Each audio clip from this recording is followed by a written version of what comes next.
যেমন আমার নবী সবাইকে ক্ষমা ঘোষণা করেছেন, ঠিক কিনা? কিন্তু 15 জন, কয়জন? ফতে মক্কার পরে বলেছেন 15 জনের যে কোনো একজনকে কাবা ঘরে পাও সেখানে খুন করো, বাজারে পাও সেখানে খুন করো। এর মধ্যে ছিল ওয়াহশী। কি নাম? ওয়াহশী। হামজার কলিজা বের করে চাবিয়ে খেয়েছে। ওয়াহশীর মেইন লিডার ছিল হিন্দা। কি নাম? আবু সুফিয়ানের কি হয়? সন্ধ্যার অন্ধকার নেমেছে, রাসূলের সামনে সে কালেমা পড়ে লুটিয়ে পড়লো।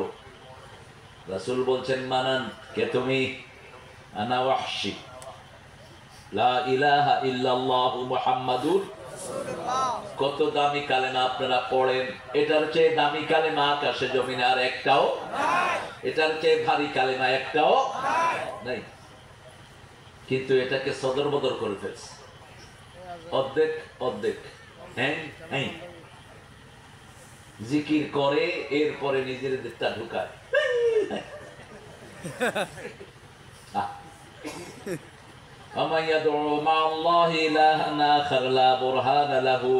আল্লাহ ছাড়া কারো নাম জপা যাবে না। আমার ভুল ধরে ওই কবর পূজারীরা খুব আমাকে নিয়ে মাঠে আছে খুব। আমি আই ডেন্ট কেয়ার না, আল্লাহর কথা বলবো, এতে যার গায়ে লাগে লাগুক। আন্দাজে গুন্দাজে কিছু দিবা না ইসলামের ভিতরে। আল্লাহ জিকির দিয়েছেন, তুই জিকির বানালি কেন? প্রথম জিকির কি বলেন?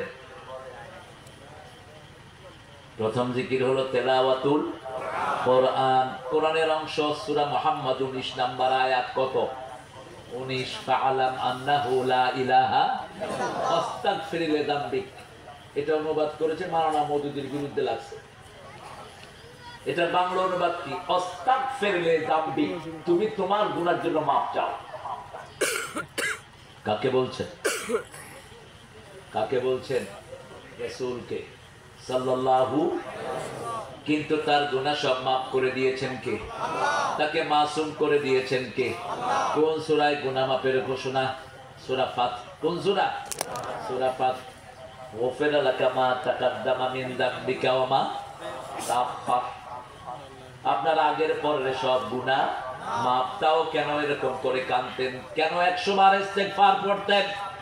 আবু হুরায়রা বলছেন, I am sitting beside Muhammad, আমি রাসূলের পাশে বসা, মানুষের সাথে কথা বলছেন, তলে তলে পড়ছেন আস্তাগফিরুল্লাহ আস্তাগফিরুল্লাহ আস্তাগফিরুল্লাহ। কথা হচ্ছে 100 বার তিনি ইস্তেগফার করবেন। আল্লাহু আকবার। কেন পড়তেন? যাতে উম্মতেরা পড়তে পারে। কেন সারা রাত নামাজে দাঁড়াতেন? ইন্নাকা তাকুমু আদলা মিন সুলুসাইল লাইল ওয়া নিসফা। তুমি রাতের 1/3 অথবা রাতের অর্ধেক তুমি দাঁড়িয়ে থাকো। রাত যদি হতো 11 ঘন্টা, 9 ঘন্টা দাঁড়ানো রাহমাতাল লিল। রাত যদি হয় 6 ঘন্টা, 12 ঘন্টা, 6 ঘন্টা দাঁড়ানো নামাজে রাহমাতাল লিল। জাসিমাত রিদিলাই পাগুলো ফুলে যেত। কেন এত কষ্ট করতেন? আহারে,